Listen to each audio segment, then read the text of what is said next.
So there are a couple of questions that tend to slide into my DMs, which I kind of want to address here because it's kind of a common thing that I tend to get the same questions asked over and over again. So let's do this.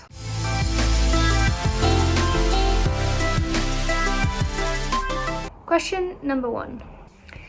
I'm really interested in UX or UI, and where do I start? Now, that's a broad question because it kind of depends on which level you're at, and it depends whether you know the difference between UX and UI. If you don't, that's cool.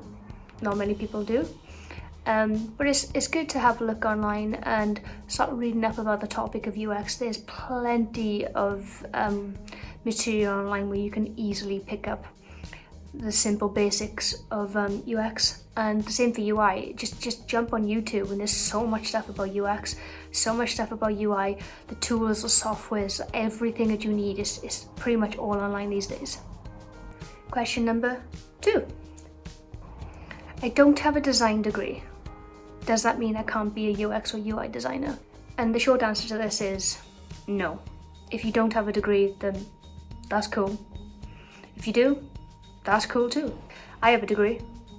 It was kind of in the lines of what I'm doing today, so my job title today is Senior UX UI Designer, but my degree is in Graphic Communications. Yes, it did kind of, start off with that type of stuff, so you learn a lot about typography, layout, colour, all that type of stuff, but in essence, you can pretty much get all that stuff online these days. You don't tend to need to go to university or go to college to get a degree just to be a UX UI designer. There's a lot of places online where you can learn some new things. I'll link them things below in the description box if you need any free resources to UX and UI or just some sort of introduction. You can learn a lot from just books in general. Like if you just read or pick up some books, you can learn so much. Or Instagram, you can learn so much from Instagram these days. There's so many UX UI influencers who are willing to help and willing to give you tips on how you can do certain things, how you can learn certain strategies, and how you can benefit the user, and how that can then turn into a nice little career for you. And that's pretty much it. So no, you don't need a design degree. Number 3, I want to get experience but nobody will give me a job. This I get asked quite a lot, is how do you get experience if somebody's not willing to give you a job? And that's okay, there's many other ways that you can gain experience. You don't have to get an apprenticeship or get a job. And one of the main type of things that I tell people to do is find a site or product online that you hate. You hate using because the user experience is so bad. Take that, redesign it, redo things for it which will benefit the user. You're the user in this aspect. What things really frustrate you? What things really bugs you? Or what would you think that you would change? Just take that concept and apply it, and then set up a Behance and show your overall thinking. And Behance is free. You don't need to pay for Behance. It's a nice little tool to showcase some work and design a nice little case study around the product or website that you chose to design, and go from there. That's clear experience that you got straight away. You don't need somebody to give you a job in order to get that experience. Another way is to do things for friends and family. Sometimes it's not a great idea to work for friends and families, but in essence, that if it gives you the ability to add more stuff to your portfolio, and then eventually that will lead to a more satisfying job or some more experience, and whichever route you want to take, whether that's working from home, working for a tech company, working for in-house, working for an agency. The world is your oyster. There's so many things that you could possibly do just by doing simple things, which is just taking things which already exist and just making them better, or how you perceive it as better. And as long as you can communicate that in a nice way to say, this is why I did this, then perfect. And that's the best thing you can possibly do. And good luck. Number 4, I don't know how to code. Will this affect my ability to get a job? And in essence, no. It shouldn't affect your ability to get a job if you can't physically code something, but there's an exception to this rule.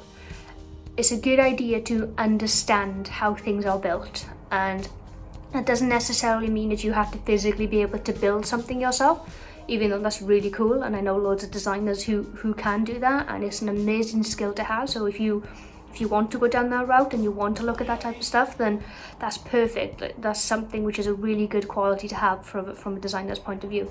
But the main aspect around this is to be able to understand how things are built.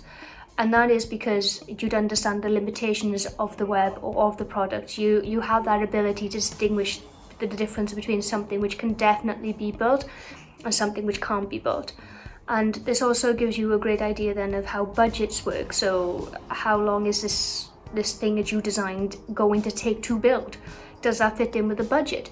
If not, can you come up with an alternative reason to be able to do something to fit the brief, to hit the user needs, and also be able to stick within the budget and the limitations of the web and how things are built. But in essence, no, you don't need how to code. It's just a really good skill if you do know how to code. And number 5 is, what is the difference between UX and UI? Do I need to understand both? And UX and UI, they kind of go together and they work really close together. So UX stands for user experience and UI stands for user interface. User experience is all about the experience of the user and how the user gets from point A to point B as easily and as quickly as possible without any pain points in between. So the idea around this is to be able to work out the process and how this is going to work out the information architecture. It's a lot more research based involved. And then you got the UI aspect to it, which is the user interface, and that's when you bring in color theory, typography, how things look, how things are gonna kind of come together as the overall product. So the UX is kind of done first, and then that translates over to the UI. You don't necessarily have to do both. You can do singular, you could be better at the UX, or you could be better at the UI. Sometimes this is split off into 2 separate jobs, which rightfully so it should be, because it is 2 separate jobs. But some hybrid designers out there can do both. They can do the user research, they can do all the wireframing and everything that comes involved with the whole UX process, and then after that's done are able to translate it into the UI aspect, which is the whole user interface and typography type of stuff as well. So that's the difference between each in a little nutshell. I would like to do more videos in the future about UX specific and UI specific and the crossovers between them and the differences between them, because that's the one which is more important, is the differences between them. Because you'll notice this yourselves when you're out there applying for jobs. You'll see that there's a lot of things to do with user experience and user interface which come together. Sometimes there's hybrids, and sometimes companies ask for somebody who can literally do everything, which is the UX, the UI and the front end development, sometimes even the back end development. And these are all key things that are buzzwords which are thrown around in the industry, and you kind of need to know the difference between these things and where your skills apply to different things, which I'll cover in a broader video in soon. This was just a quick video of 5 questions that I tend to get asked a lot on Instagram, and I thought it'd be a good idea to compile it all into a nice little video for anyone to come and view if they just wanted to get started in UX and UI. So that's it for now. If you really enjoyed this video, then why not like and subscribe. I'm going to try and do a lot more of these videos pretty soon and kind of broaden up this channel a little bit. So yeah, if you really enjoyed this, then yeah, stick around. See you on the next one. Bye.